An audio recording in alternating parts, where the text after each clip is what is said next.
Maligayang araw sa ating lahat at welcome back na naman dito sa aking munting channel. Panibagong araw, panibagong video na naman tayo. Sa araw na ito ay may ituturo ako sa inyo na simpleng gabay at simpleng pamamaraan.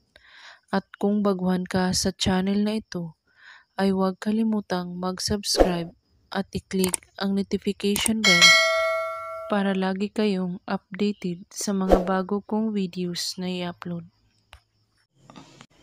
Paghihiwalayin sila gamit ng isang basong tubig. Niluluko ka ba ng inyong partner at humanap siya ng iba at hindi mo alam na may iba na siyang mahal? At gusto mo ba na sila ay paghihiwalayin agad-agad? Narito ang gagawin mo. Kumuha ka lang ng isang basong tubig at asin.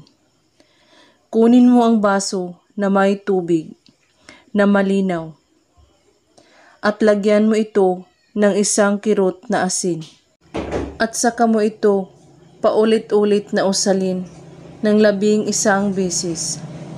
Pangalan niya, tubig na may asin, sila ay paghihiwalayin. Habang ginagawa, pakaisipin sila na maghihiwalay.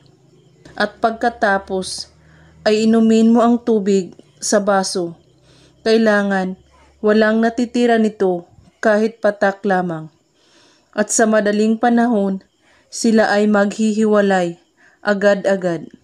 Gawin ito sa gabi bago kayo matulog, kahit anong oras at araw.